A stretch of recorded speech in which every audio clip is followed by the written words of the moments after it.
sempre será bem-vindo. Já vamos dar boas-vindas aí para os nossos convidados aqui, o Dr. Juan Carlos, lá, direto de Chile, e o professor Maicon Cláudio, aqui da Universidade Federal de Santa Catarina, do Instituto de Estudos Latino-Americanos.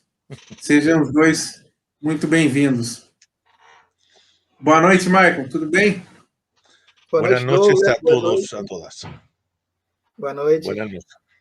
Buenas noches. Bom, então vamos começar ouvindo aí os relatos aí do Dr. Juan, direto lá do Chile, e depois a gente ouve o professor Maicon. Imagino que o professor Rodrigo Lima deve estar chegando daqui a pouquinho também para estar comentando. Dr. Juan,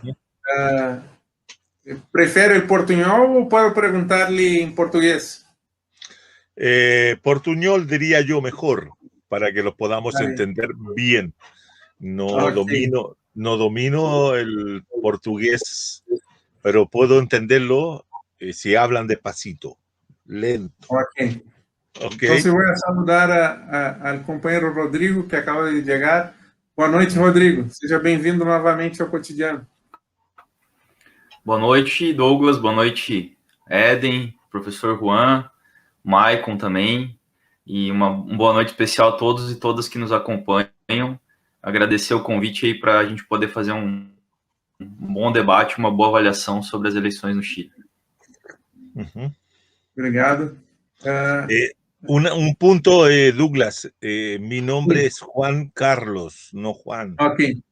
Por favor, porque yo le corrijo a todo el mundo eso y no quiero aparecer como aceptando que usted me digan Juan, porque yo acá peleo mucho por eso, porque no me reconozco en el nombre Juan.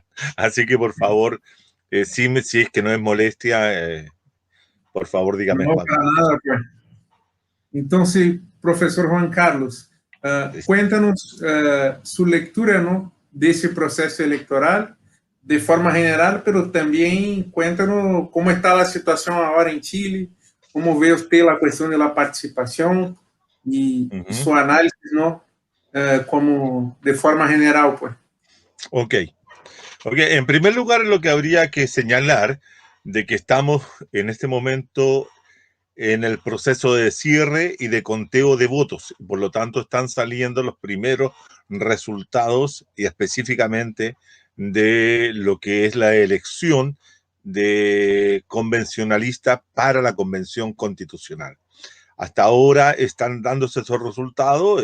Yo tengo puesto la televisión en este instante donde se están dando a conocer quiénes serían los ganadores o los eventuales ganadores si es que se confirman los primeros resultados sobre una mesa, sobre un total de mesa bastante pequeño, pues cabe señalar.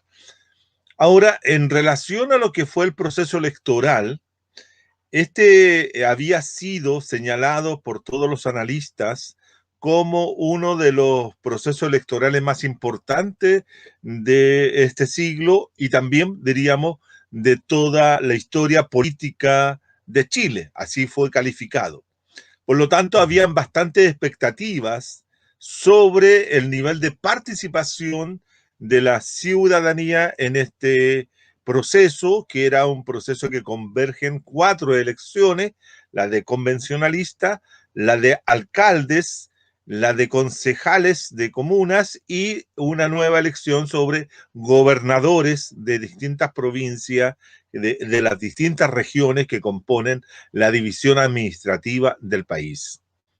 Por lo tanto, había una suerte de expectación, sobre todo en relación a la participación electoral que había ocurrido en el 25 de octubre del 2020, cuando la tendencia al abstencionismo se había quebrado levemente, pero se había quebrado, se había detenido y había habido una participación sobre el 51% de los votos, perdón, de los padrón electoral. Y por lo tanto la abstención caía a un 49%. Las cifras que hoy día estamos teniendo de participación nos dicen que ese guarismo registrado el 25 de octubre del año pasado no se estaría repitiendo y estaríamos asistiendo a una gran no participación ciudadana. Es decir, hay una alta abstención hasta el momento. Al día de ayer, que fue una cosa también inédita en el caso chileno, habían registrado solamente el 21% de participación del total del padrón electoral. Recordemos e informemos para la gente de América Latina, como también de Brasil, que Chile tiene un sistema de voto voluntario. Y en estas elecciones era voluntario el participar en ellas. Tenemos una inscripción automática, pero donde todos los mayores de 18 años quedan inmediatamente inscritos en los registros electorales, pero no tienen la obligación de asistir a votar. Ellos pueden tomar la decisión de ir o no ir. Durante el último tiempo se había registrado, como decía, una alta abstención, llegando a niveles superiores, incluso en algunas elecciones municipales, sobre el 60% de la no participación. Entonces, este tenía esa expectativa, pero la expectativa ya ayer sábado comenzó a ponerse en duda porque era solo el día sábado un 21% y fracción de participantes. Se esperaba que hoy día domingo, pudiera haber una mayor cantidad de gente participando y parece ser, con todas las percepciones y todos los informes que se han entregado a diferentes lugares, que no se alcanzó a llegar al 50% de la participación. Lo cual, esto es bien interesante cómo interpretarlo. ¿Cómo interpretarlo? ¿Por qué? Porque cabe señalar, y vamos a irnos un poco más atrás para explicar lo que fue la revuelta. No voy a entrar en mayores detalles, simplemente decir que la revuelta dio lugar la revuelta de octubre del 2019 dio lugar a una demanda muy fuerte de la ciudadanía, que era la realización de una asamblea constituyente que fuera democrática, paritaria, inclusiva, plurinacional, etcétera. El poder estuvo dispuesta, el poder constituido, el bloque dominante, gobernante, estuvo de acuerdo o se sintió obligado a entregar la constitución política de la dictadura de Pinochet, la constitución de 1980, como una manera sacrificial para poder detener y contener la rebelión popular, y la ciudadanía, fundamentalmente de las capas medias, de la alta, mediana y pequeña burguesía, como también las clases empresariales, aceptaron esta salida y no respondieron fundamentalmente a lo que era la petición de una asamblea constituyente y crearon una convención constitucional con una serie de candados, una serie de cerrojos que hacen imposible la expresión del poder constituyente ciudadano y originario. Por lo tanto, había una resistencia a esta convención, a pesar de que se había apoyado fuertemente en casi un 79% en las elecciones del octubre del 2020, pero era con la idea de que no participaran los partidos políticos. Pero los partidos políticos participan activamente en esta elección y con lo cual uno podría hacer una primera interpretación de que aquí hay un rechazo a esos partidos. Y los primeros datos que están arrojando con un nivel de mesas leídas o contabilizados los votos muy baja, nos dice que los sectores independientes estarían teniendo una mayoría dentro de la convención. Los sectores independientes, luego la oposición y en tercer lugar los partidos gubernamentales o la derecha.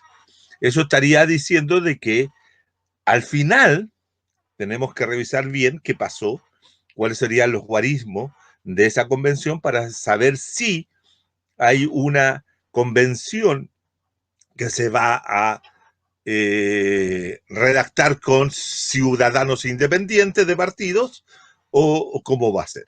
Pero yo creo que la abstención electoral es el dato más importante de esta elección. Obviamente que también los resultados generales, pero la abstención, ¿por qué? Porque frente al número de votos válidamente emitidos, también hay que comenzar a restar los votos blancos, los votos nulos, que todavía no tenemos esos datos. Tenemos también el grueso de gente que no participó, y si sumamos, podemos llegar que a un 60% o un 58% de personas no participaron, y que estarían diciendo, estarían levantando una voz diciendo, mire, nosotros no queremos esos sectores que fueron elegidos, no nos representan completamente, por lo tanto, aquí hay un voto, hay una decisión política de rechazo a la forma como se ha llevado a cabo el proceso constitucional. Faltan todavía datos, pero el clima que hoy día se observaba era que los sectores populares, fundamentalmente, no habían asistido a votar en este proceso como lo habían hecho masivamente durante el 25-20. Esto es lo que nos está arrojando esta situación de hoy día. Ahora, discutir qué es lo que va a cambiar con la convención, discutir qué va a pasar mañana con los resultados, eso todavía es una incertidumbre. No podría yo señalar que acá ha ganado la izquierda, o ha ganado la derecha, o ha ganado el centro, o lo que yo observo es que en temas de convención, los sectores independientes han ganado. Ahora, pero yo quiero introducir inmediatamente en ese punto de los independientes un dato. Aquí hay independientes que son independientes de partidos, que rechazan a los partidos políticos, pero no son independientes de la forma de dominación o la forma hegemónica que el capital neoliberal ha creado en Chile. ¿Qué quiere decir esto? Que los independientes pueden ser independientes de partidos, pero pueden ser pro-capitalistas, y son muy pocos los independientes que tienen una postura pro-socialista, pro-ecosocialista o pro-rupturista o pro-popular. Por lo tanto, lo que tenemos acá es un clivaje que se puede introducir para poder comprender cómo va a ser la discusión interna. Lo que ocurre es que acá, en los sectores que están ganando, en los grupos que se están obteniendo algún cupo, es posible distinguir que los sectores procapitalistas tienen mayor votación que los sectores no capitalistas. Por ejemplo, hay una lista que era la lista de los independientes, ¿cómo era?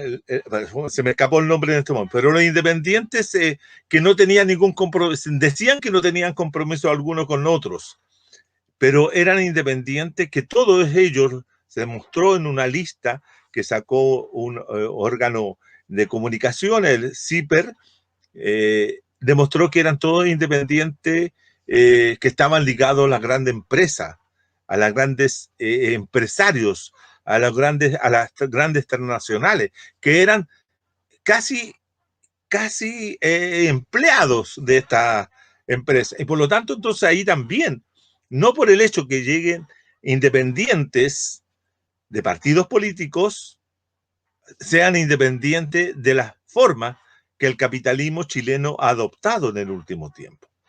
Entonces, claro, todo el mundo se podría alegrar porque los independientes están derrotando a los partidos, pero cuidado, veamos de qué independientes se trata.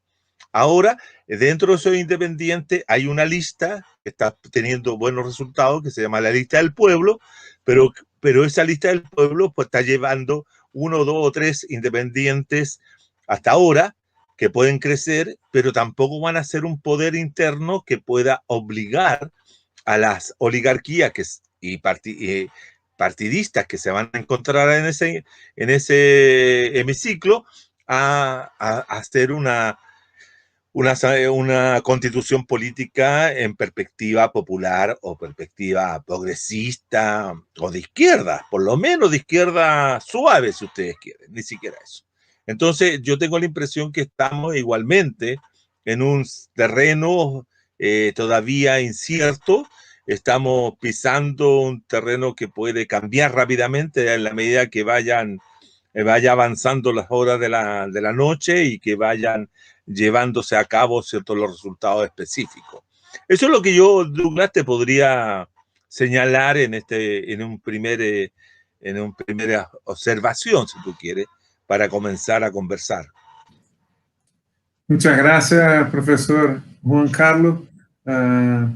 Já vamos passar para o professor Maicon antes. Eu não sei se o professor Eden quer encaminhar alguma pergunta antes de... Passa para o professor Maicon e aí já abre já a discussão. Beleza, então. Professor Maicon. Agradecer mais uma vez o convite do Portal Cotidiano para participar dessa cobertura das eleições chilenas, né? E, enfim, eu coincido muito com a análise do Juan Carlos, na verdade, sobre esse momento que o Chile está passando, e queria reforçar alguns aspectos que vão para além da eleição em relação a esse cenário, né? Que são todas os entraves que foram colocados pelo bloco no poder, enfim, pela direita, para dificultar que esse processo fosse efetivamente um processo popular. E nós temos aí, o estallido social em 2019, né, em outubro de 2019, e desde então já se passaram 2 anos, né, desse movimento, e cada vez mais esse processo enfrentou dificuldades, desde a própria decisão de não transformar isso numa Assembleia Constituinte, e sim numa Convenção Constituinte, até a garantia, né, de que os partidos pudessem participar nos processos de eleição. O fato dessa eleição constituinte acontecer conjuntamente com eleições regionais e municipais, que é outra dificuldade, porque é um número tremendo de candidatos, as pessoas não votam na constituinte em pessoas, né, que seriam deputados constituintes, mas sim em listas. Isso pode gerar também muitas confusões, né, no meio de tantos nomes e números, né. Os próprios adiamentos, né, esse processo, essa eleição de hoje já deveria ter acontecido no final do ano passado, já foi adiada 2 vezes, em abril, e agora aconteceu hoje pela última vez. Não é o fim do processo, é só um início, porque essa convenção ainda tem que se reunir depois de eleita, debater aí durante 8, 9 meses, e aí a proposta de Constituição ainda vai passar para um novo plebiscito. Então, isso vai fazendo com que o processo se torne, aos poucos, mais lento e encontrando entraves. Inclusive, né, hoje eu vi um dado aqui muito interessante em relação a, por exemplo, o tempo de TV. As 3 listas principais, que são Vamos por Chile, Lista del Apruebo e Apruebo Dignidad, que são a lista Vamos por Chile da direita, que conseguiu se manter unida, né? Claro que existem os independentes que são de direita, como o Juan Carlos disse, mas esse, no caso, seriam a lista dos partidos, né, de direita. A lista del Apruebo, que é onde está a Concertación, e a Apruebo Dignidad, que é a frente de esquerda, né. A gente comparando os tempos de TV, por exemplo, que cada um dessas listas teve, Vamos por Chile, da direita, teve 10 minutos de TV. Lista del Apruebo, 9 minutos e 40. Já o Apruebo Dignidad, que é a lista, no caso da frente de esquerda, teve apenas 4 minutos. Então, menos da metade do tempo que a direita teve, por exemplo, enquanto partido. E os independentes acabam, óbvio, sendo desidratados no meio dos partidos que têm uma estrutura importante. E são independentes que têm essa relação, né, são independentes de partido, mas não são independentes de classe, mas também que não estão em condições de igualdade, porque nós temos entre os independentes também artistas, jornalistas famosos, enfim, pessoas da televisão que têm certo alcance também. e que acabam, na hora que concorrem nas listas, né, levando, inclusive, outros candidatos menos desconhecidos, inclusive porque essa votação ela vai estar inserida num contexto em que a votação é por lista, mas como os deputados eles têm que estar divididos, né, por gênero, né, entre homens e mulheres, e inclusive nessa igualdade de gênero, não necessariamente os mais votados serão os que vão ser eleitos, né, porque tem que existir a correção de gênero. Então, pode acontecer também muito provavelmente vai acontecer, de candidatos muito menos votados irem para a frente, né, serem puxados pelas listas, né, e para os primeiros colocados. Então, existe uma série de entraves e de dificuldades que foram sendo colocadas nesse processo, que vão ser levadas, inclusive, até a votação, enfim, que vai aprovar a própria nova Constituição, e também no processo de elaboração dessa Constituição. Um deles, que eu acho, aliás, dois que eu destaco que são especiais, é o fato de que, para aprovar uma proposta na Constituinte, será necessário 2/3 dos votos, e o outro que é a impossibilidade de alterar tratados internacionais, no caso do Chile. Eu vejo esses dois aspectos que fazem com que se torne difícil alterar o modelo econômico do Chile em uma grande ruptura. Na verdade, algumas alterações, óbvio, vão acabar acontecendo, mas estruturalmente é muito difícil que isso aconteça. Porque, para que seja aprovado uma ruptura do ponto de vista, uma proposta que seja muito avançada na Constituinte, com 2/3 dos votos, isso significa que seria necessário que a direita tivesse menos do que 1/3 dos votos. E é muito difícil que a direita tenha menos do que 1/3 dos votos. Pode até acontecer de que os partidos, né, tradicionais ali reunidos em Vamos por Chile tenham menos do que 1/3, o que eu acho também difícil. Mas nos independentes também existem aqueles que estão atrelados a esses interesses. E o outro aspecto é do ponto de vista dos tratados internacionais, que no caso se criou toda uma justificativa que diz respeito a tratados de direitos humanos e relacionados a questões desse tipo, mas a gente sabe que o grande tratado aí de fundo são os tratados de livre comércio que o Chile, né, tem assinado, né? Então, esses são aspectos que vão dificultar grandes mudanças nesse processo legislativo, né? E eu, para terminar, né, eu imagino que aqui o Douglas queira mostrar alguns dados aí para a gente, mas dizer também da singularidade desse momento, né, porque vai ser a primeira eleição, né, constituinte que acontece na América Latina no século XXI, que não tem por trás um movimento popular que tenha se consolidado no poder. Nós temos outras constituintes importantes, né, como foi a venezuelana, a boliviana e a equatoriana, mas que já tinham governos populares no poder. Então, isso também já revela um pouco das dificuldades, né, que têm sido encontradas nesse processo, porque é difícil conseguir garantir que esse processo constituinte seja efetivamente um grande avanço, tendo um governo como o governo de Piñera no poder, dificultando a todo tempo que esse processo seja uma ruptura com o modelo neoliberal instituído pela ditadura de Pinochet. O Éden quer mostrar o resultado, é isso, Éden? Mandei para o Douglas aqui o resultado de um dos distritos, né, para a eleição constituinte, que, se não me engano é constituinte, e aí está aí alguns resultados aí, iniciais, né, com menos de um aí aparecendo, né.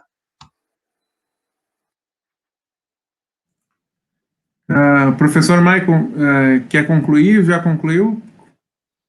Não, na verdade, basicamente seria principalmente isso, né? Destacar as dificuldades que esse processo tem enfrentado e que vai continuar enfrentando, independente do resultado, por conta de todo o trabalho, né, que a direita e a classe dominante chilena teve de criar entraves, né, para que esse processo efetivamente seja um processo democrático. Perfeito. Professor Rodrigo?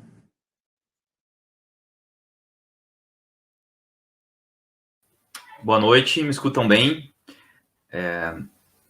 Eu vou pedir, Douglas, se houver alguma oscilação que a minha internet pode, né, oscilar um pouquinho, me alertar aí para a gente não perder aqui, né, o desenvolvimento das ideias. Mas eu fiz alguns apontamentos aqui para análise. Claro que o professor Juan Carlos aí trouxe, né, tem aí todos os parâmetros, né, de quem está vivendo a partir do contexto chileno, né, compreendendo essa realidade.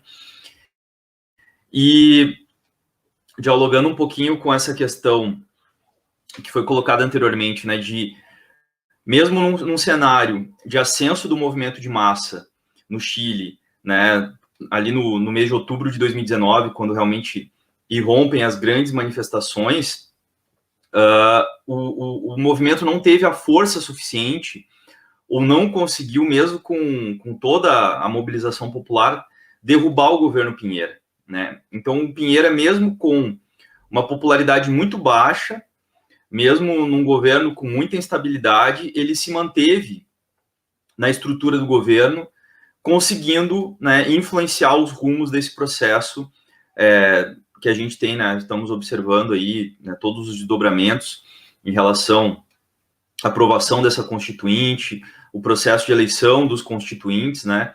Então, isso pesa muito, né, na influência desse processo que a gente vai acompanhar os resultados, como que vai se formar essa composição. Outro elemento importante é que nesse movimento de massas também não se apresenta uma grande força partidária como hegemônica ou como uma liderança desse processo, né? Nenhuma organização consegue se colocar como uma hegemonia, e aí isso pulveriza muito, né? Acaba trazendo uma pluralidade muito grande de forças políticas que vão se apresentar, algumas unificadas, né? Algumas listas unificadas, mas, né, dentro desse contexto de muitas listas independentes.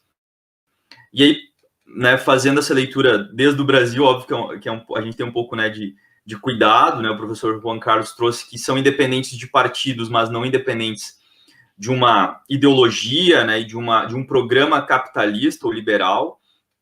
Então, isso tudo fica um pouco difícil de fazer uma análise tão completa, né, nesse momento, tendo em vista essa diversidade de listas. Eu fiz aqui algumas anotações, né, que há em torno de 1.373 candidatos para constituinte, que se apresentam em 79 listas diferentes.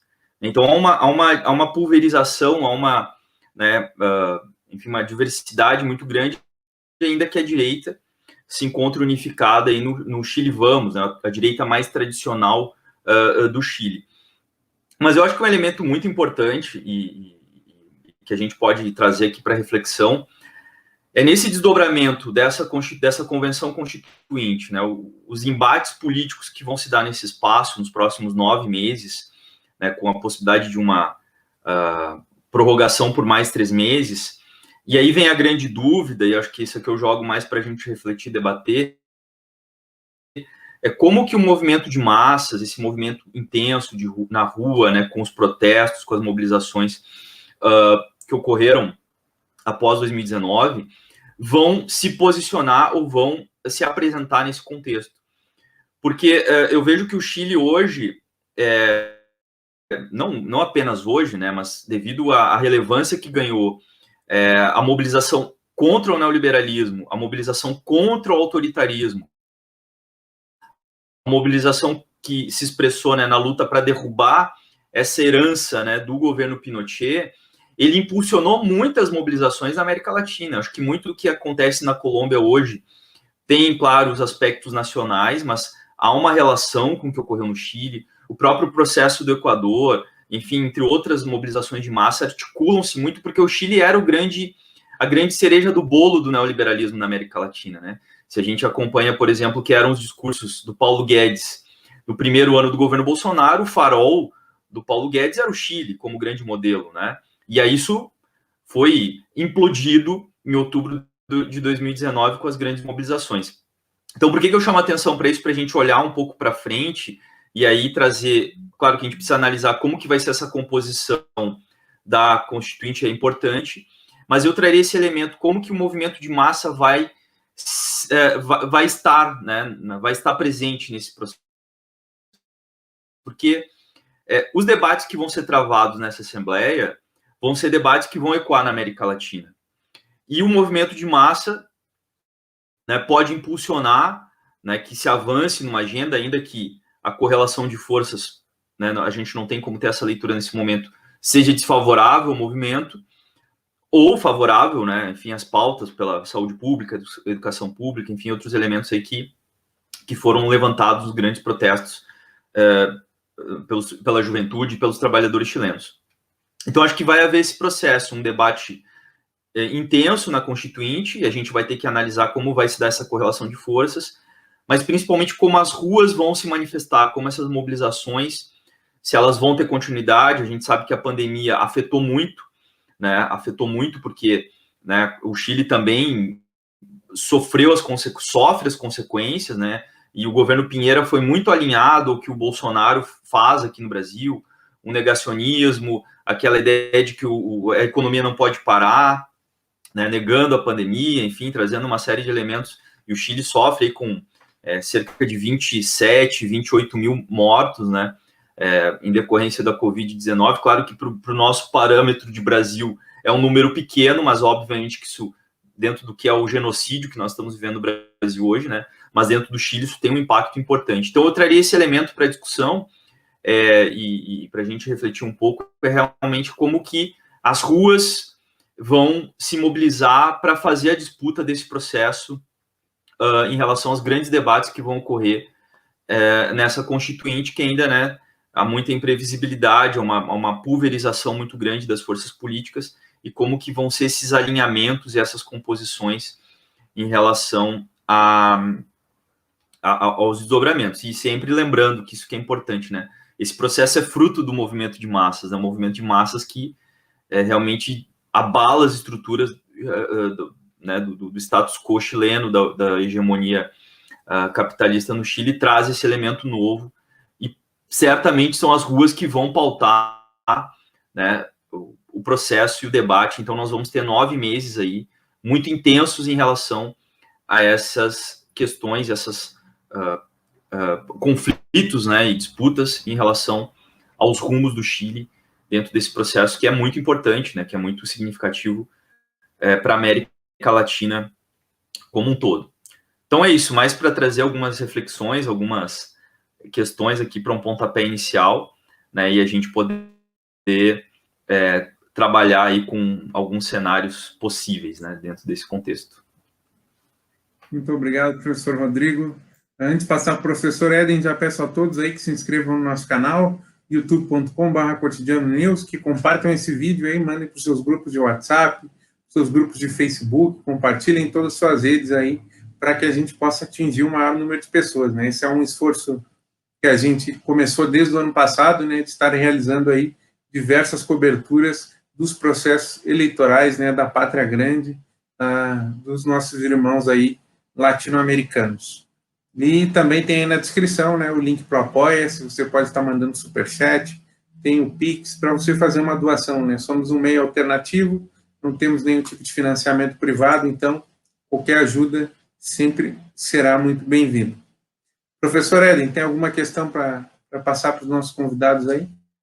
Tenho 2 questões, uma mais especificamente para o Juan Carlos, e a outra, né, eu acho que todos aí, e o próprio Juan Carlos também podem ajudar nessa discussão. Bom, eu vou mandar a pergunta primeiro em espanhol, porque aí fica um pouco... Vou tentar aqui um portunhol, mais ou menos, vamos ver se vai. Minha língua falha um pouco, mas vamos ver. Maestro Juan Carlos, ¿cómo usted ve los impactos de la actual elección en las presidenciales en noviembre? Lo favorito es el candidato de uno de los favoritos es el candidato del Partido Comunista, Daniel Jadue. Entretanto, en este momento ocurre una elección en la alcaldía de Santiago, donde lo favorito en las encuestas era el candidato del Partido Comunista. Y la alcaldía de Santiago es muy importante. Y el candidato perdedor puede ser Felipe Alessandri, de la oligarquía, de la familia Alessandri, tiene un histórico en Chile. Como usted ve esto? Y una otra cuestión para usted es, recentemente, Estados Unidos aprobó una ley llamada Strategic Competitive Act, cuya prevé la ocupación de áreas estratégicas para la seguridad de Estados Unidos, relacionada a recursos naturales, entre otras cosas. ¿Cuáles son las acciones que ustedes ven en Chile en relación a esto? Por ejemplo, en Ecuador, recientemente, los Yankees pasaron a ocupar las Islas Galápagos y los británicos enviaron una parte de su flota para las Islas Malvinas. ¿Cómo ustedes en Chile ven estos movimentos? Vocês, tanto o Rodrigo quanto o Malcolm conseguiram pegar a pergunta? Conseguiram pegar? Ok. Então já passo já para vocês.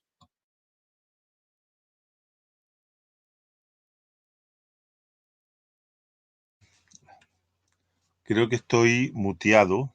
¿Ya estoy al aire? ¿Se escucha? Ya, ok. Bueno, en relación a lo que decía el profesor que antecedió a esto, como también el profesor anterior, yo quisiera aclarar dos cuestiones o dos puntos. En primer lugar,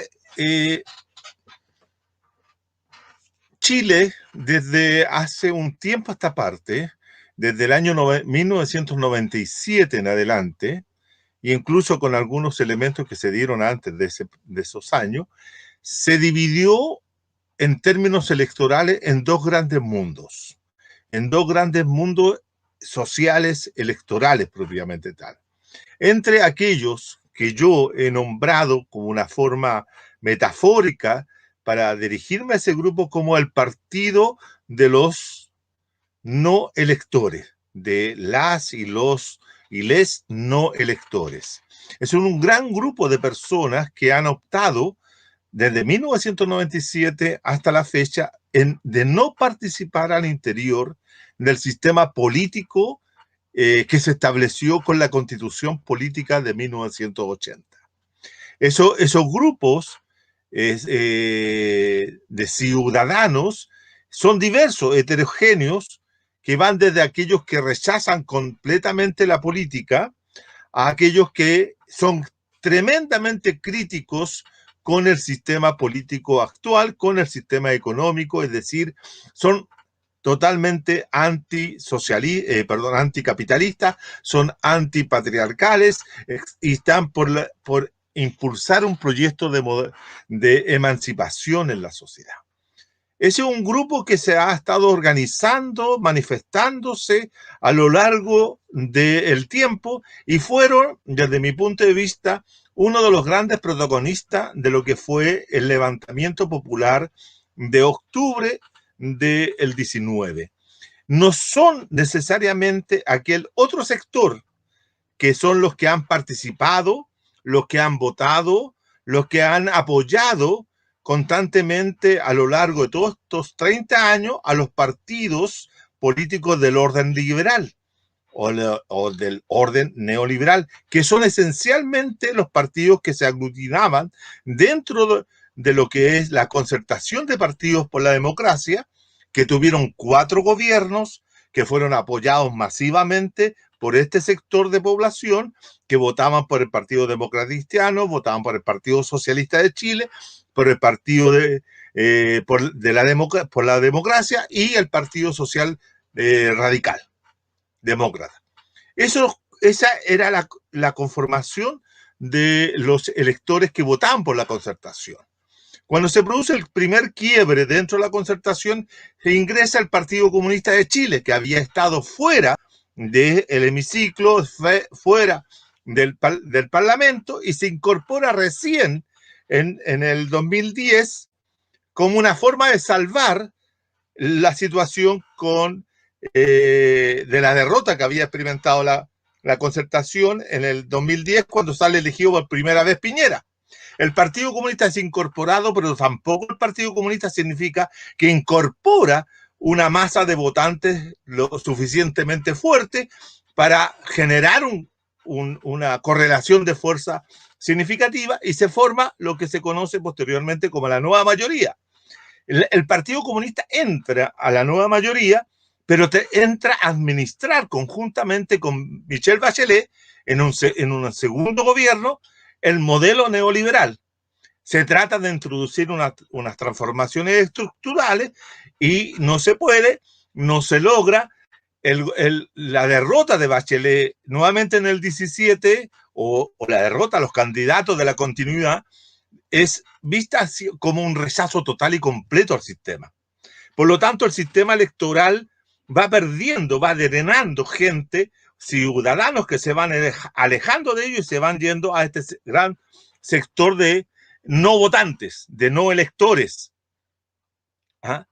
Y pensemos, estimados, que Piñera cuando sale elegido en el 2017 obtiene el 26% de los votos de todo el padrón electoral. Es decir, había un 70% aproximadamente de gente que no quería a Piñera, o que no soportaba a Piñera, o que no lo había votado, o había votado por otra gente, pero había una gran oposición a Piñera, no expresada electoralmente, pero sí expresada socialmente. Esa gran gente que no votó por Piñera es la que salió a la calle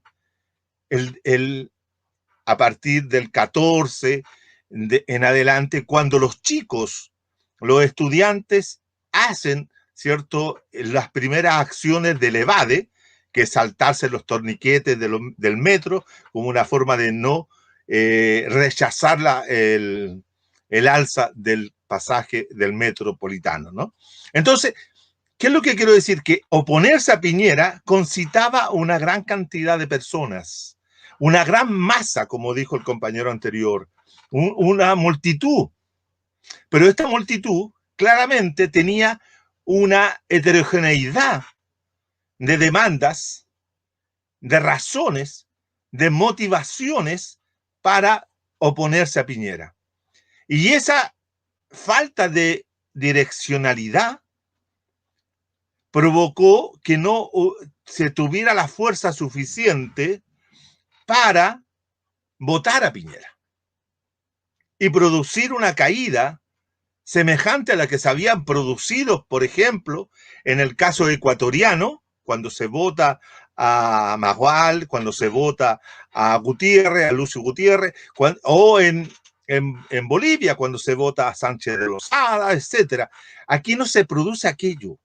Y al no producirse aquello, se produce una suerte de convergencia de intereses entre los partidos políticos que están en el Parlamento, que son incluso opositores con el gobierno, para hacer un pacto de defensa de la institucionalidad.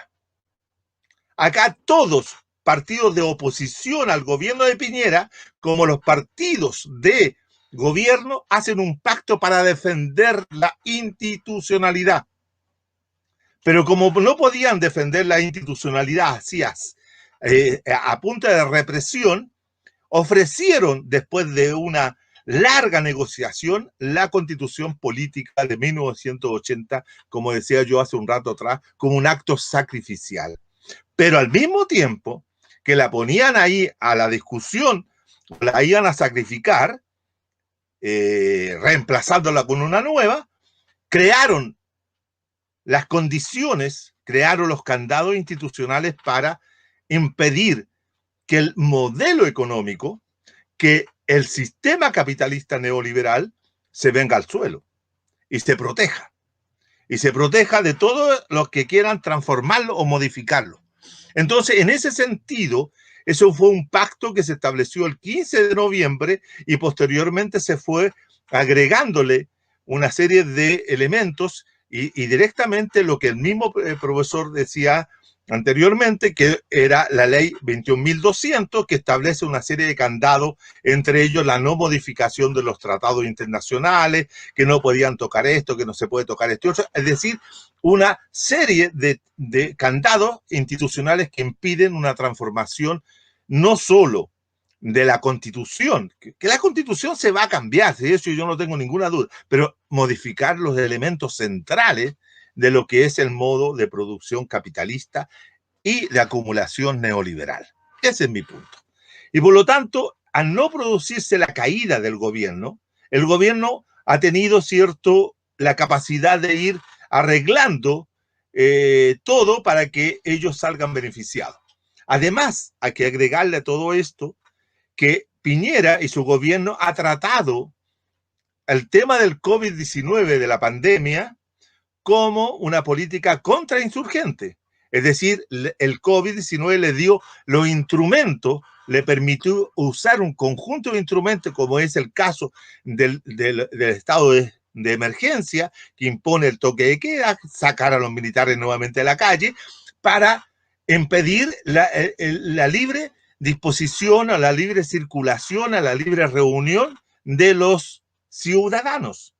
Entonces, eso también ha hecho que todo el proceso de protesta política que se había iniciado en noviembre se detenga abruptamente en marzo, entre en punto suspensivo y todos los actores políticos comienzan a trabajar la idea de que hay que apoyar el plebiscito de entrada, de votar contra la constitución de Pinochet, aprobar una convención constitucional con la esperanza. Y aquí viene el dato interesante. Todos los partidos y todos los movimientos de ese momento se movieron con el objetivo de transformar la convención constitucional en asamblea constituyente. Entonces, invitaron a los sectores no votantes a participar en algo que todo el mundo sabíamos, y yo lo dije numerosas veces y me confronté con los compañeros que tenían la posición contraria de que eso era una trampa y que finalmente no se iba a lograr. Y justamente si ganó con un 79% la idea de la convención, pero todos sabíamos que ya era imposible modificar. Hay una situación que es imposible modificar por la correlación de fuerza que va a haber al interior de la convención, modificar lo que son las reglas que el compañero también señalaba, las reglas internas. ¿Por qué? Porque esas reglas fueron acordadas con los partidos que hoy día están obteniendo cupos adentro de la convención. La Democracia Cristiana, el Partido Socialista, el Partido PPD, el Partido Radical Socialdemócrata, los partidos del Frente Amplio, todos esos partidos firmaron el acuerdo. Y entonces ahí van a ampararse para no cambiar las reglas y respetar aquello, y van a tener que hacer diálogos constantemente con eso. Ahora, dicho esto, es para decir que la convención constitucional, desde mi punto de vista, es una trampa que permite la continuidad no solo del sistema de dominación, sino también inclusive de los partidos políticos que hoy día están dentro del sistema político chileno. Con respecto a las preguntas que hacía el compañero anterior, es difícil poder proyectar lo que va a pasar en las elecciones presidenciales y parlamentarias de noviembre y diciembre de este año. ¿Por qué? Porque el dato más importante, compañero, es que la abstención se superó el 50% en esta elección, donde se elegían alcaldes, concejales, gobernadores y convencionalistas. Es posible que en rechazo a todo esto tampoco se vaya a votar en la elección presidencial y parlamentaria del próximo noviembre, diciembre. ¿Por qué? ¿Por qué la gente, si no quiere esto que está hoy día rechazando mayoritariamente con el no voto, por qué va a ir a votar por gente que le está ofreciendo casi lo mismo que ha existido en los últimos 30 años. ¿Por qué van a ir a votar por una persona que le ofrece un capitalismo liberal democrático, con derechos sociales incorporados, pero sigue siendo un sistema de explotación, sigue siendo un sistema de explotación humana y devastación de la naturaleza? En ese sentido, la candidatura de Daniel Jadwe se enmarca dentro de lo que yo denomino, ¿cierto?, la continuidad del capitalismo con otro nombre. Daniel no está prometiendo, por ejemplo, como lo prometía el compañero Salvador Allende en 1970, la posibilidad de construir un camino hacia el socialismo. Incluso Jadwe no habla de socialismo. En ninguna de sus intervenciones ustedes les pueden encontrar una palabra dirigida al socialismo. No es capaz de hacerlo, porque él sabe que si él nombra socialismo, pues se le viene encima toda la derecha, se le viene encima todos los partidos del orden y le van a reclamar por qué está usando un concepto como ese. Entonces él se cuida perfectamente de no nombrar el socialismo. En Chile, hablar del socialismo futuro o de la posibilidad de construir un proyecto socialista para el país es casi una condena al ostracismo político de quien quiera plantearlo.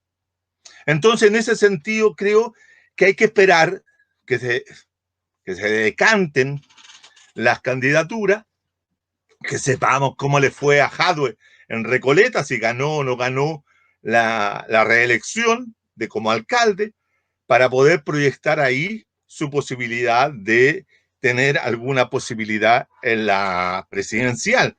Pero el tema central es que ya no se trata, y voy a decir una cosa bien específica, ya no se trata de elegir a un presidente. Ya no se trata de elegir unos cuantos diputados más o unos cuantos senadores más o alcaldes nuevos. No, lo que se trata es poder trabajar y converger en la posibilidad de construir un proyecto alternativo al capitalismo existente en Chile, que es el más profundo, el más difícil de desestructurar por la misma violencia con la cual se instaló el neoliberalismo en Chile a partir de 1973-75 en adelante. Entonces, en ese sentido, hay que desestructurar, hay que modificar 50 años de historia capitalista, dominante, fuerte y poderosa. Por lo tanto, yo pienso que, de acuerdo a los datos, si se produce una alta abstención, los candidatos a la presidencia y al Parlamento la van a pensar bastante, porque van a tener que introducir algún tipo de cambio en las reglas electorales para que no se produzca aquello que se está produciendo, donde personas que tienen muy baja votación, tienen el 1 o 2% de los votos, son arrastrados por otro y salen elegidos como, ya sea como concejales o ya sea como convencionalistas, o si tú quieres, van a haber alcaldes que son elegidos con el 6 o 7% de los votos, y con lo cual eso también está hablando de que hay una crisis, si lo queremos pensar de esta forma, hay una crisis en la forma como se están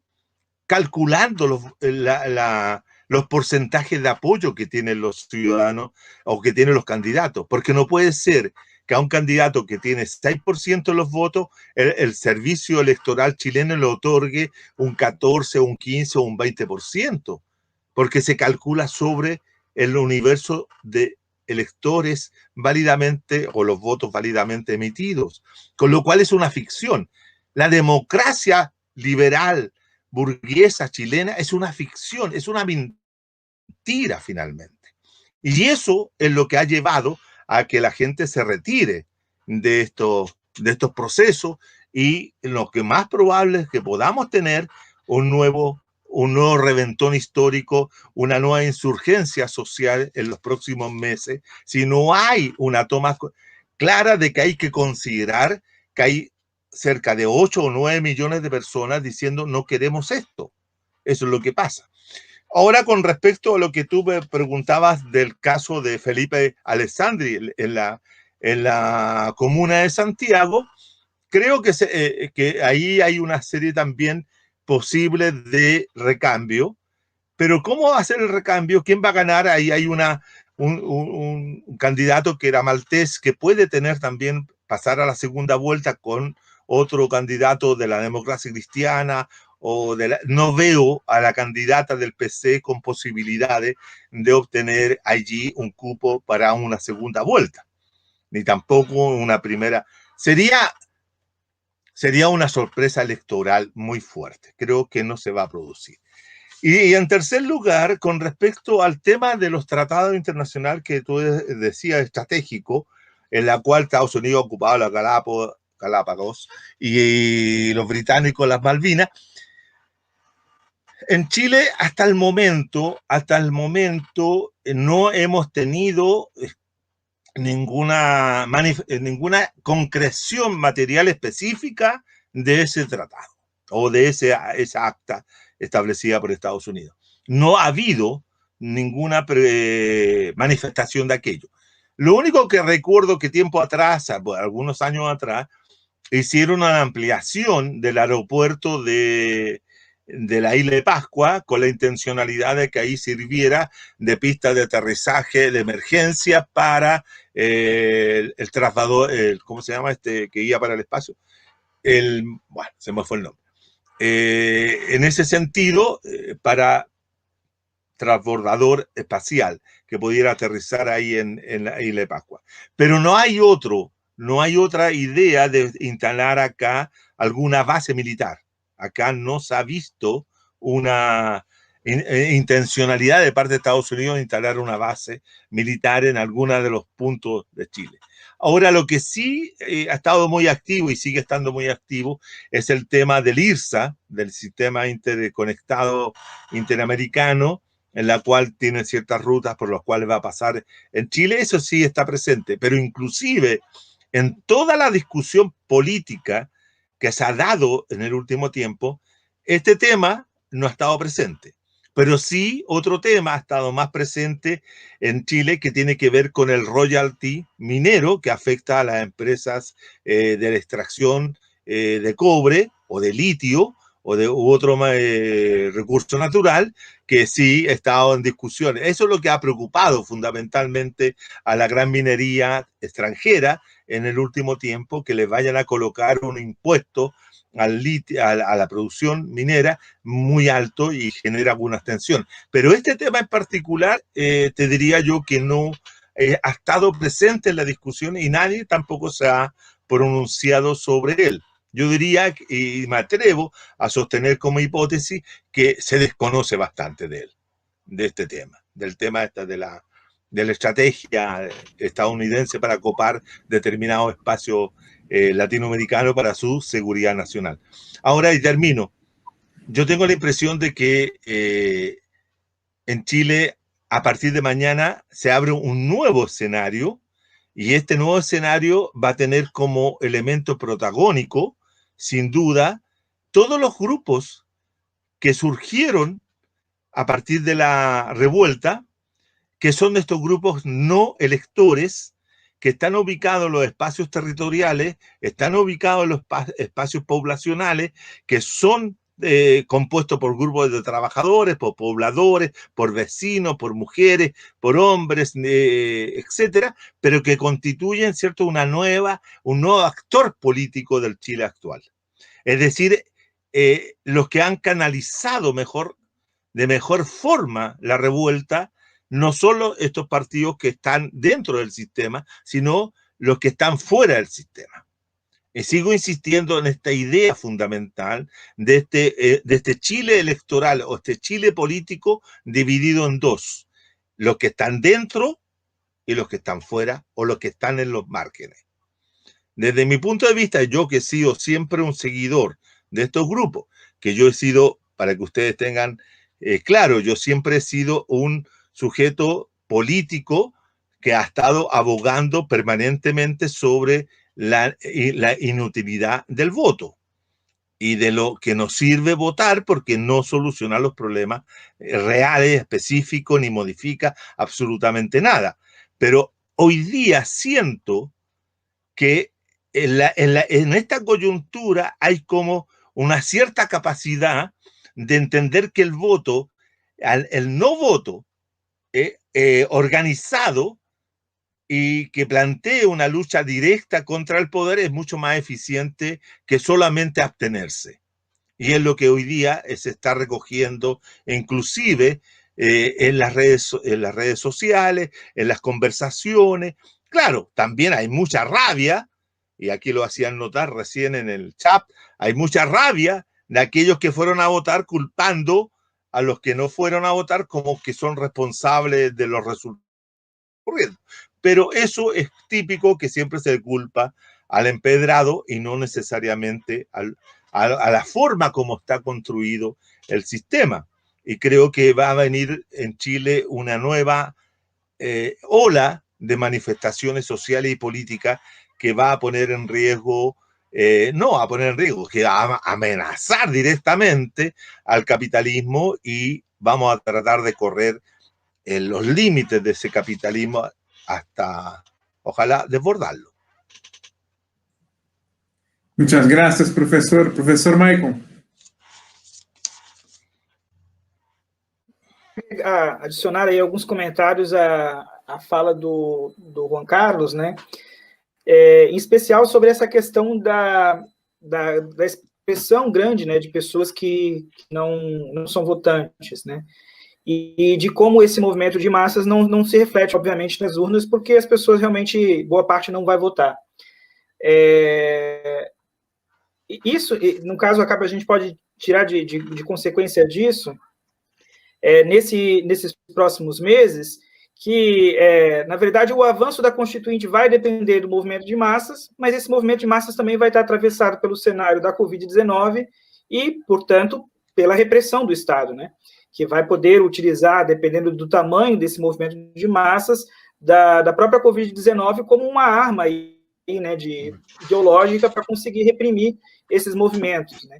E ainda num cenário também de justificativa democrática muito favorável, né, que do ponto de vista ideológico, afirmar, não, estamos elaborando uma Constituição, já foram eleitos os constituintes, portanto, a decisão já foi tomada, não há mais o que ouvir, né, das ruas, né? Então, eu acho que do ponto de vista da classe dominante, do poder, esse tipo de arma ideológica vai ser muito frequente.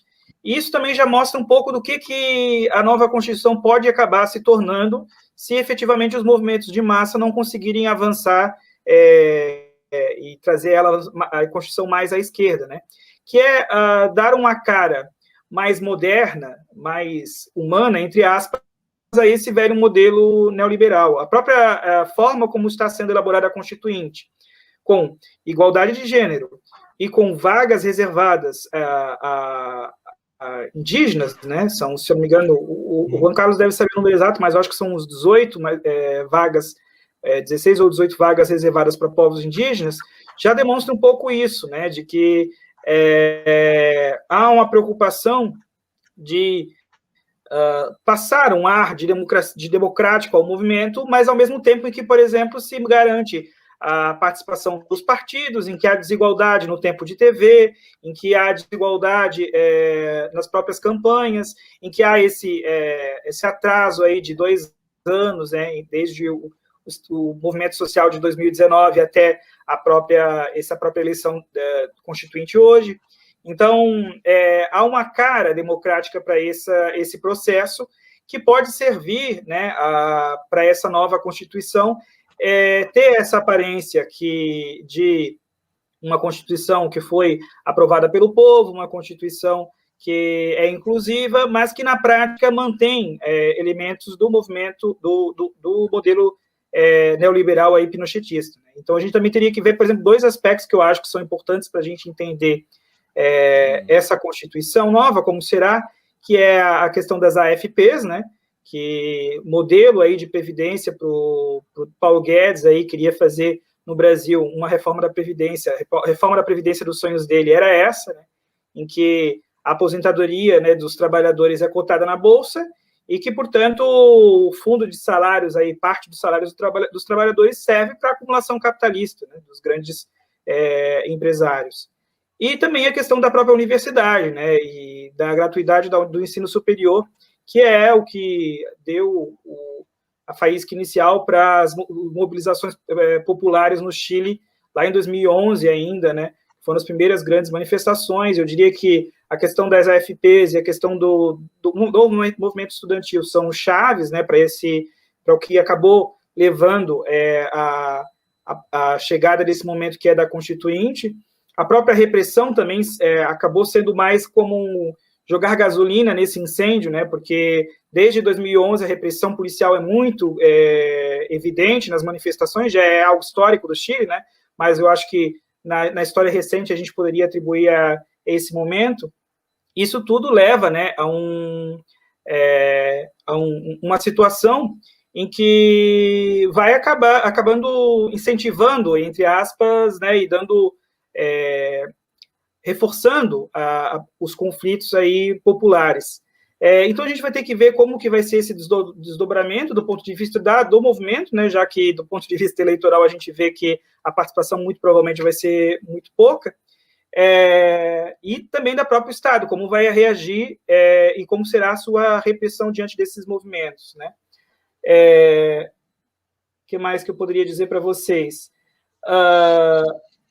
Eu acredito também que a gente vai ter um cenário em que vai existir provavelmente algum tipo de avanço, mas não será nenhum tipo de ruptura, né? E aí, voltando a reforçar que vai ser uma diferença desse processo constituinte do Chile com outros casos que a gente viu na América Latina, em grande medida porque o descontentamento com o sistema, tanto econômico quanto político, ele não é absorvido por uma força aglutinadora que se torne alternativa do ponto de vista político, né? Como foi em outros momentos, no caso da Venezuela, no caso do Equador, no caso da Bolívia, em que há um partido, há uma liderança que assume esse descontentamento e acaba tomando, né, a frente nesse processo. E no caso do Chile, a gente vê que não há nenhum tipo de liderança ou de partido que vá assumir efetivamente esse descontentamento e liderar esse movimento, né? O descontentamento acaba sendo absorvido pela abstenção, né? E há que se ver agora se essa abstenção também se refletirá na organização e no movimento popular nas ruas também, né? E ver quais serão os limites disso, né? Um movimento popular que está nas ruas, mas que não está organizado em partidos, né? Aqui ver. Muito obrigado, professor Maicon.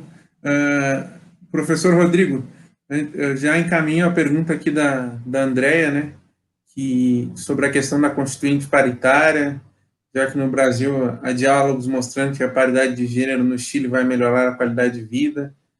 O que o professor está pensando disso já?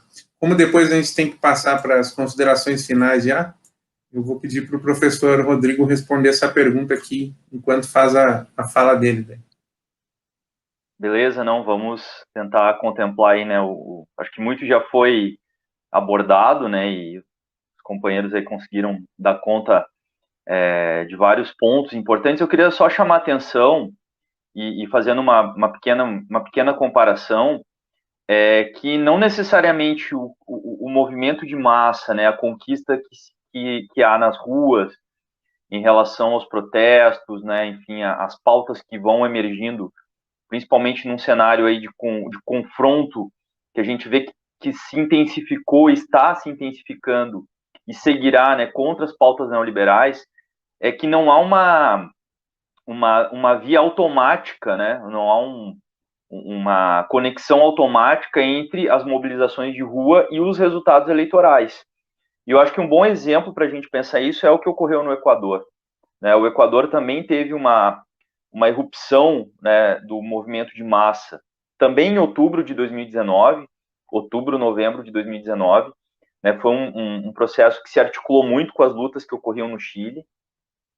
Lá, né, esse movimento desestabilizou o governo Lenin Moreno, não derrubou o governo Lenin Moreno, mas desestabilizou, pautou, conseguiu algumas conquistas conjunturais. E nós tivemos a eleição no Equador, né, nesse ano, que encerrou no mês passado, com a vitória da direita, né, com um banqueiro, inclusive, né, alguns analistas aí comparam com algo próximo a um Paulo Guedes, né, tomando aqui a referência brasileira. E então, mesmo com o movimento de massa potente, com a luta contra uma agenda neoliberal, o resultado eleitoral acabou tendo aí como, né, efeito a eleição do Lasso, né, que é um candidato de direita, que foi para o segundo turno, derrotou Iaco Pérez, né, no primeiro turno ali, foi com Arauz para o segundo e acabou derrotando Arauz, num processo onde a direita se rearticula, os setores de esquerda, e principalmente o movimento indígena, né, não abraça plenamente a candidatura do Arauz, há uma divisão no movimento indígena, e isso acaba resultando na eleição da direita no Equador. E então a gente, visualizando o Chile, claro que é uma outra conjuntura, um outro cenário, mas a direita, por exemplo, se unificou para esse processo eleitoral da Constituinte, né, ela se unifica, enquanto que a oposição, dentre as várias configurações, aí, como o professor Juan Carlos apontou muito bem, há uma pulverização muito grande, né? Claro que o resultado, né, esse balanço, a gente vai precisar fazer depois do resultado final, mas a direita ela se unifica e pode apresentar alguma candidatura que tenha alguma viabilidade nas eleições presidenciais, ou de alguma outra figura, como a gente tem visto muito forte, né, acontecendo, figuras da antipolítica, né, figuras que se apresentam fora dos partidos, das estruturas partidárias e acabam ganhando espaço e ganhando força em processos eleitorais. Então, acho que é preciso ter essas leituras, e claro que também é importante analisar do ponto de vista da esquerda, e aí é um processo que ocorre no Chile, mas em outros países também, a gente poderia tomar aqui o caso brasileiro, mas não é o caso agora, de como muitas vezes algumas pautas rebaixadas ou pautas que não são necessárias, não contemplam necessariamente as lutas sociais, como, por exemplo, a agenda contra o neoliberalismo, contra o capitalismo, acabam muitas vezes sendo tomadas como o possível, né? Que é aquela linha de menor resistência, como é muito criticado pelo Ivan Mesaros, né? Ou seja, você vai pelo caminho mais fácil, entre aspas, e o resultado, muitas vezes, é uma reversão, né? A gente pode pegar vários exemplos onde isso ocorreu. Então, como o Maicon colocou, né, de você dizer, não, nós já conseguimos uma constituinte, derrubamos a constituinte do Pinochet, então, olha, já temos aqui alguns elementos. Então, isso também é um elemento muito perigoso, porque você acaba amarrando ou engessando a possibilidade de transformação radical, né, num espaço que é um espaço ainda muito controlado pela burguesia. Mesmo essa convenção constituinte, a gente, né, vai analisar, mas vai ter um peso forte da burguesia chilena para manter, né, o status quo, a estrutura do sistema. Rapidamente também aqui para concluir, em relação ao imperialismo estadunidense, o governo Biden, ele me parece que vai tentando reconfigurar, não é, o como vai se dar essa hegemonia dos Estados Unidos aqui no continente latino-americano. A gente teve um fracasso do Grupo de Lima, né, que fracassou. Agora a gente tem, por exemplo, as eleições peruanas, que também, né, temos que acompanhar com bastante cuidado, né, o processo pode ter um resultado interessante para as forças progressistas no continente. Então, me parece que os Estados Unidos vai acompanhando, inclusive com uma sugestão, uma sugestão não, né, uma agenda de uma cúpula pela democracia, né, e não vamos esquecer que foram nos governos democratas que ocorreram o golpe em Honduras, o golpe no Paraguai, né, o golpe no Brasil. Então, a gente tem que ter muita atenção em relação a como o imperialismo estadunidense vai se reposicionando a partir desses conflitos que vão ocorrendo dentro do país, e o Chile, obviamente, que está dentro desse espectro, né. E para concluir, claro que do ponto de vista, a pergunta, né, que foi feita aí pela Andrea, né, não tinha anotado o nome dela, claro que é um avanço do ponto de vista da composição, né, é um fato inédito, né, você ter uma constituinte, ainda que uma convenção constituinte, com essa composição paritária. Agora a gente também tem que analisar qual é o programa que vai ser conduzido por homens e mulheres dentro desse espaço, né? Porque aqui no Brasil, por exemplo, a gente viu que a de extrema-direita se apropriou tranquilamente de candidaturas femininas. Hoje, grandes lideranças da extrema-direita no Congresso, como Carla Zambelli, Bia Kicis, entre outras, são mulheres, né? E estão compondo lá um campo de extrema-direita. Então, acho que é importante ver... o Congresso de Damares. Damares, né? Enfim, então, outros exemplos que a gente possa pegar, né? Então, acho que é importante analisar essa perspectiva a partir de um recorte programático, né? E não apenas olhar que, olha, 50% são mulheres, né? Enfim, acho que são 17 os nomes que vão representantes de comunidades indígenas, se não tiver um olhar do programa. Por isso que eu acho que esse balanço tem que ser feito a partir de que mulheres e que homens, né, e que bandeiras e que pautas eles vão levar para esse espaço, para a gente realmente fazer um balanço e dizer, olha, vai ter um avanço ou não das pautas, né, que são levantadas pelo movimento feminista no Chile, um movimento muito forte, né, que realmente vai aí, né, trazer algumas bandeiras, mas isso, nessa leitura, tem que ter essas articulações, senão a gente fica muito limitado nessa análise. E aqui já, né, acho que são as considerações finais, agradecer, né, o espaço, né, parabenizar os companheiros aí do portal do Cotidiano News, porque realmente é uma maratona, né, vocês estão aí cobrindo esse processo com muitas contribuições importantes, e também agradecer, né, os companheiros que estão aqui, né, nesse espaço, enfim, trazendo essas análises aí, que é uma análise que vai correr a semana toda, na verdade, a gente só está dando aqui alguns pontapés iniciais, tá? Muito obrigado. Eu que agradeço, professor, nós que agradecemos aí sua presença. Sus consideraciones finales, profesor Juan Carlos. Ya estamos cerrando esse bloque de análisis y nos gustaría escuchar sus comentarios ahí finales sobre el tema.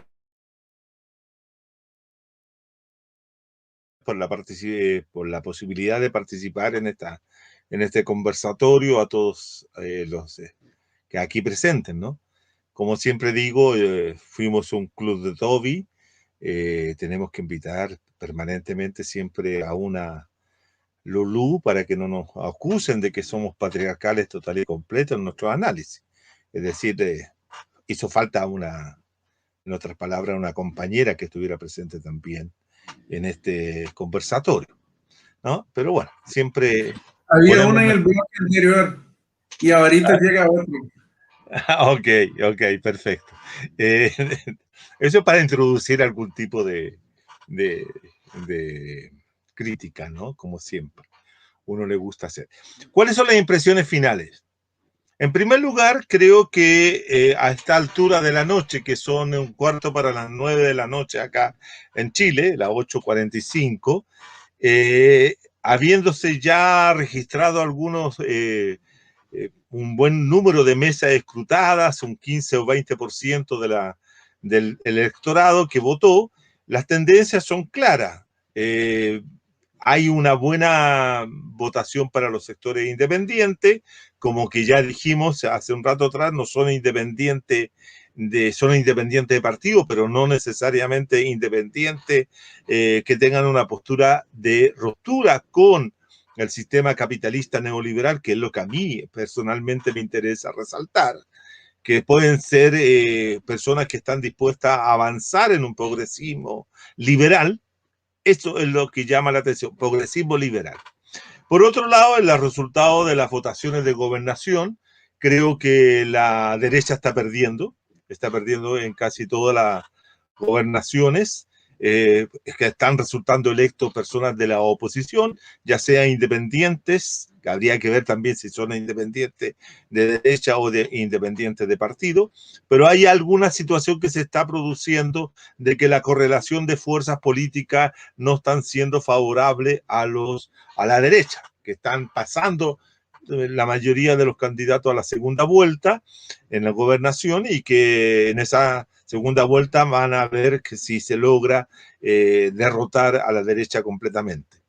Por ejemplo, en el caso que le interesaba al compañero último que habló en la primera ronda, En el caso de Santiago, la gobernación de Santiago están pasando a la segunda vuelta el candidato de la democracia cristiana, Claudio Rego, y Karina Oliva, que es la candidata del partido del Frente Amplio Comunes, y por lo tanto se estaría perdiendo allí la candidata del PC, propiamente tal, ¿no? Entonces, en ese sentido, ahí se están dando algunas correlaciones que son interesantes de tenerlas en cuenta.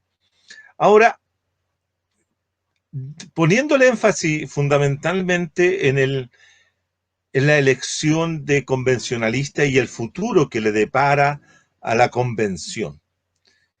Yo tengo la impresión de que aquí puede haber una reacción de total defensa de lo que ya se estructuró como resultado de las elecciones de este fin de semana. Es decir, va a haber un reclamo sobre la legalidad del proceso, pero no sobre la legitimidad del mismo. Porque si yo considero que hay un 50 o un 55% de la población que no participó, que no votó, que no eligió, porque todos estos conjuntos de candidatos, tanto a convencionalistas, alcaldes, concejales y gobernadores, no eran de sus preferencias, no los representaban, aquí estamos hablando de la continuidad de una crisis de representación del sistema político chileno. Y por lo tanto, va a haber una movilización de aquellos que se sienten no representados y que tampoco se quieren quedar afuera y soportar una nueva constitución política escrita por un conjunto de personas que van a imponer a la población esa constitución así escrita. Hay un elemento que nos falta señalar, que esta convención va a dictar una constitución, va a redactar una constitución a la cual va a ser sometida a plebiscito en un año más cuando se termine, que es el plebiscito de salida.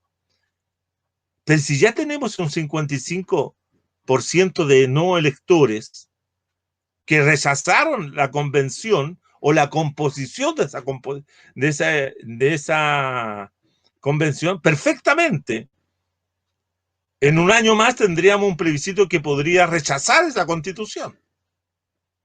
Y por lo tanto entrar en otro gran problema, porque si la rechazamos, significa que la constitución política de Pinochet seguiría actuando. Y por lo tanto sería todo un periodo de tiempo perdido. Porque hay un 50 y tanto % de la población que dice que no queremos esta constitución, porque también no fue representativa de toda la sociedad chilena. Entonces hay un problema político que está situado en la forma y reglamento que tiene la democracia chilena. Aquí no solamente hay un problema con el capitalismo, con todas las cosas que ya sabemos que hace, sino tenemos un problema con el régimen político llamado democracia. Estas democracias latinoamericanas están todas agotadas. Todas ya no sirven. Ese es mi punto fundamental. No sirve la democracia ecuatoriana, que en una segunda vuelta, ¿cierto?, provoca una situación increíble que gana, ¿cierto?, Lasso, sabiendo de que la mayoría de la población ecuatoriana es contraria al neoliberalismo, como quedó manifestado en otras actividades, en otras manifestaciones. Estamos viendo la situación de Perú, que también tiene que ver con las reglas que norman la democracia liberal burguesa. Estamos viendo lo que ha ocurrido, obviamente, en Brasil, lo que ha ocurrido en Argentina. Aquí hay lo que ha ocurrido en Bolivia. Aquí tenemos un problema que tiene que ver cómo construimos un nuevo régimen democrático con unas nuevas reglas que no construyan ficciones políticas, que no construyan formas mentirosas, si ustedes quieren, de la representación, y que la representación pase a ser algo mucho más significativo, que un representante vaya al Parlamento y que no tenga ningún control por parte de los electores y de los ciudadanos. Acá tenemos que introducir una idea que el Ejército de Liberación Zapatista, ¿cierto? El Ejército de Liberación Nacional Zapatista, en 1994, con el subcomandante Marco a la cabeza y todos los comandantes indígenas, y todo lo que el desarrollo del pensamiento político de los zapatistas establecieron. Hay que construir una representación política que sea mandar obedeciendo. Con lo cual, ¿cierto? La población, la gente, la ciudadanía se sentiría mucho más comprometida a participar, se sentiría que ellos mandan a aquel que fueron elegidos para poder que cumplan los designios o los intereses o los planteos que tenga la ciudadanía, y no estos representantes que muchas veces cambian de posición traicionando o dándole la espalda a los ciudadanos. Y eso a ello también ha provocado también esa forma de representación por delegación, ha provocado una crisis en el sistema político democrático. Por lo tanto, acá, y lo que queda en evidencia hoy día en esta elección, hasta lo que llevamos, es que la crisis de representación, la crisis del sistema político liberal burgués chileno está capotado, está agotado y no sirve. No sirve para dar aquello que metió en su oportunidad, que era representación a todos los ciudadanos que existen en un país. Y acá estamos viendo que la gente que no vota simplemente porque no tiene por quién votar. Vamos a tener 3 o 4 o 5 candidatos a la presidencia que no van a ser del agrado de la población, y la población se va a restar a votar como lo hicieron en el año 2017, y salió Piñera con el 26% de los votos. Y sabiendo que el CERVEL le otorgó mentirosamente el 54% de los votos. Y eso era una falsedad.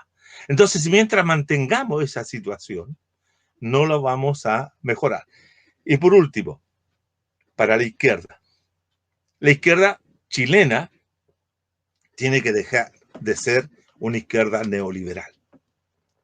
Aquí en Chile se gestó, se desarrolló en los últimos 30 años una izquierda neoliberal que administró y amplió y masificó el sistema neoliberal, profundizándolo a todos los sectores de la sociedad. El Partido Socialista de Chile, que era la izquierda de la concertación, como el Partido por la Democracia, que también asumía que era la izquierda de la concertación, fueron los principales gestores del neoliberalismo chileno que llega hasta el día de hoy. Por lo tanto, en primer lugar, terminar con esta izquierda neoliberal. En segundo lugar, la izquierda más crítica con el neoliberalismo, que abandone las ansias de participar en un sistema corrupto y de una democracia fracasada como la que tenemos.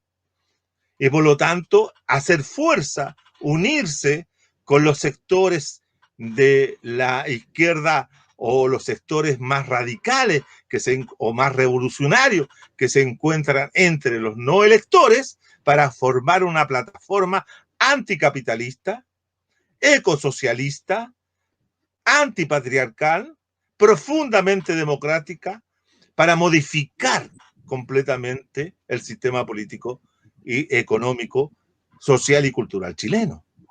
Porque yo lo he dicho, y con esto acabo, el mayor triunfo de la derecha chilena fue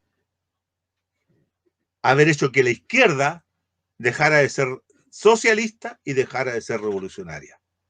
Esa fue la peor derrota que hemos tenido en estos últimos 48 años de existencia política. Porque hoy día todos quieren ser liberales. Si vamos a transitar de una sociedad neoliberal a una sociedad liberal, o como dijo Kirchner en Vamos a pasar de un capitalismo salvaje, comillas, a un capitalismo normal, como el que supuestamente los Kirchner y los Fernández han tratado de construir en Argentina. Pero un dato, ningún país en los últimos 45 años de dominación neoliberal ha salido del neoliberalismo. Hay que preguntarse por qué. Gracias, compañeros. Buenas noches. Muchas gracias, professor Juan Carlos. Suas considerações finais, professor Maicon. Queria estender um pouco esse argumento do Juan Carlos, né, a respeito do esgotamento do sistema político diante de uma esquerda que não apresenta alternativas, efetivamente é isso, né, ao sistema econômico, né. E isso a gente tem visto na América Latina sobre vários matizes, né, desde a eleição no Brasil de Bolsonaro, que ele, como candidato, se apresentou como uma ruptura ao sistema político, que era um sistema que estava esgotado, né, a gente sabe aí que o PT, né, durante os mandatos de Lula e depois de Dilma, ele gestionou esse mesmo modelo econômico, né, que já vinha desde a época de Fernando Henrique Cardoso. Então, estava desacreditado, né, os últimos meses aí do governo de Dilma, a gente tem que lembrar, por exemplo, do ministro de Economia, né, aliás, ministro da Fazenda na época, Joaquim Levy, aplicando um ajuste econômico liberal, né? Então, o ajuste que a gente enfrenta desde então, né, ele não começa com Michel Temer depois do impeachment da Dilma e nem muito menos com Bolsonaro, já vem desde lá, desde 2016. Então, enfim, isso já mostra um pouco do cenário, no caso do Brasil, de desacreditação, né, desse modelo e desse sistema político e da própria esquerda. Isso vai acontecer no caso do Equador, não com alguém que se apresenta desde a direita como supostamente uma ruptura ao modelo político, mas com a desacreditação das alternativas de esquerda, que acabam, então, elegendo nesse sistema o liberalismo anterior, aí, né, antes desses governos progressistas. E a gente tem o caso do Chile, que é um caso em que mesmo uma alternativa, né, que é uma constituinte, uma nova constituição que supere a constituição da ditadura, não encontra, então, a adesão das massas e que não vem nesses candidatos e na forma como esse sistema acabou elaborando a Convenção Constituinte, uma alternativa política que lhes represente. Isso tudo mostra realmente um cenário que é de desacreditação do sistema político, que diz muito, né, sobre o que a gente tem visto, né, tem vivido nas últimas décadas, de aprofundização das condições de exploração da classe trabalhadora, de pobreza, miséria, e que, ao mesmo tempo, é acompanhado de uma regressão política, efetivamente, e de alternativas que se apresentem como ruptura, né. A gente vê, nos últimos anos, cada vez mais o discurso da esquerda se acanhando, né, e chegando ao ponto, como o Juan Carlos falou, de deixar de se reivindicar socialista, porque isso pode significar perder votos, né? Então, a gente vê esse cenário se expressando em cada país de maneiras específicas e particulares, né? Vamos acompanhar e ver como vai ser esse processo na prática, que vai definir efetivamente qual vai ser o grau de superação do modelo, vai ser efetivamente a mobilização do povo chileno nas ruas e pressionando essa constituinte. Mais uma vez, agradecer o convite do Portal Cotidiano aí, de participar dessa cobertura das eleições do Chile. Já participei de algumas coberturas aí com vocês de outros processos eleitorais.